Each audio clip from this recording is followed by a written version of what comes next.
এক ছেলে মাদ্রাসায় পড়াশোনা করত।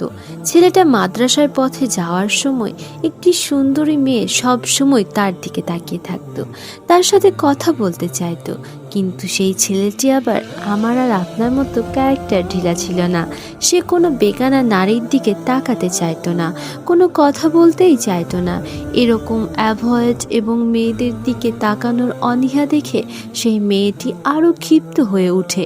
একদিন মেয়েটা ছেলেটিকে তার বাড়িতে ডাকলো, কিন্তু ছেলেটি রাজি হলো না। কিছুদিন পর মেয়েটি একটা কৌশল খাটালো। মেয়েটা তাদের এক দাসীকে শিখিয়ে দিল যে ছেলেটিকে বলবে ওই বাড়িতে একটি ছোট বাচ্চা আছে, বাচ্চাটা খুব কান্নাকাটি করছে, আপনি একটু এসে বাচ্চাটাকে সূরা কালাম পাঠ করে ঝাড়ফুঁক দিয়ে যান। দাসীটি এ মিথ্যা কথা বলে ওই মাদ্রাসার ছেলেটিকে বাড়ির ভিতরে নিয়ে আসলো। তারপর সেই মেয়েটা ছেলেটিকে একটি রুমে বন্দি করলো।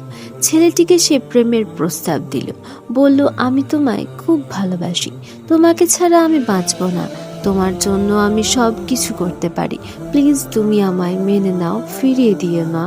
মেয়েটি অনেক চেষ্টা করছিল ছেলেটিকে বোঝানোর, আমি আপনি এই জায়গায় হলে হয়তো বলেই বসতাম আই লাভ ইউ, কিন্তু সেই ছেলেটি ছিল আই লাভ ইউ পরেজগার।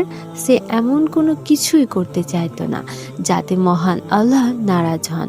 ছেলেটি পড়ে গেল মহা বিপদে। সে আল্লাহর কাছে সাহায্য চাইল। হঠাৎ তার মাথায় একটি বুদ্ধি এলো। সে মেয়েটিকে বলল, আমায় একটু টয়লেটে যেতে দিবেন? মেয়েটি বলল, ঠিক আছে যাও, তবে দ্রুত ফিরে আসবে, আর হ্যাঁ, কোনো চালাকি করো না, কেননা কোনো লাভ হবে না, আজ তুমি বন্দি। ছেলেটি কোনো কথা না বলে সেখান থেকে তাড়াতাড়ি টয়লেটে চলে গেল। এই পরিস্থিতি থেকে বাঁচতে সে কোনো কিছু না ভেবে বাধ্য হয়েই টয়লেট থেকে নোংরা পানি নিয়ে তার পুরো শরীরে মেখে নিল, যাতে তার শরীর থেকে বিশ্রী দুর্গন্ধ বের হয়। তারপর ছেলেটি সেই টয়লেট থেকে বের হয়ে রুমে আসলো। তখন মেয়েটি তার গায়ের দুর্গন্ধের কারণে তাকে সেখান থেকে চলে যেতে বলল, আর ছেলেটি খুশি মনে সেখান থেকে বের হয়ে গেল। তারপর বাড়ি গিয়ে গোসল করে মাদ্রাসায় গিয়ে ক্লাসে প্রবেশ করলো। ওস্তাদ ক্লাস চলাকালীন সময়ে বললেন, তোমাদের মধ্যে কে আজকে এমন সুগন্ধ লাগিয়ে এসেছো যে পুরো ক্লাস সুগন্ধময় হয়ে আছে? ছেলেটা ভয় পেয়ে গেল।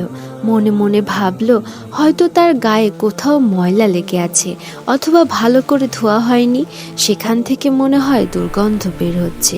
সে মনে করলো ক্লাসের মধ্যে ওস্তাদ তার গায়ের দুর্গন্ধকে উপহাস করে সুগন্ধ বলছে না তো। ছেলেটা লজ্জায় মাথা নিচু করে বেঞ্চে বসে রইল। এদিকে কোনো ছাত্র জবাব না দেওয়ায় ওস্তাদ অবাক হলেন এবং পরীক্ষা করার জন্য একজন একজন করে উঠে আসতে বললেন। আশ্চর্যের বিষয়, কারো কাছে এ সুগন্ধ পাওয়া গেল না। অতঃপর ওস্তাদ দেখলেন একটা ছেলে ক্লাসের সর্বশেষ বেঞ্চে মাথা নিচু করে বসে আছে। ওস্তাদ ছেলেটিকে কাছে ডাকলেন। ছেলেটা কাছে আসলো। ওস্তাদ খেয়াল করলেন এই ছেলেটার কাছ থেকে এত সুগন্ধ বের হচ্ছে। ওস্তাদ ছেলেটিকে প্রশ্ন করলেন, তুমি এই সুগন্ধ লাগিয়ে এসেছো, কিন্তু আমাদেরকে বলছো না কেন? বলো, এই সুগন্ধ কোথায় পেয়েছো? ছেলেটি তখন ভয়ে কাঁদতে আরম্ভ করলো। ওস্তাদ আরো বেশি অবাক হলেন আর ছেলেটিকে বললেন, তুমি কাঁদছো কেন? তখন ছেলেটা সম্পূর্ণ ঘটনা ওস্তাদকে খুলে বললেন। সব কিছু শুনে ওস্তাদও কেঁদে ফেললেন এবং ছেলেটিকে বুকের সাথে জড়িয়ে ধরে সকল ছাত্রদেরকে বললেন, তোমরা যদি কেউ একজন জান্নাতি মানুষ দেখতে চাও তাহলে আমার এই ছাত্রটিকে দেখো। সুবহানাল্লাহ, ছেলেটি আর কেউ না, তিনি হলেন ইমাম গাজ্জালী রহমাতুল্লাহি আলাইহি। প্রিয় ভিউয়ার্স, ভিডিওটি ভালো লাগলে লাইক, কমেন্ট, শেয়ার করতে ভুলবেন না।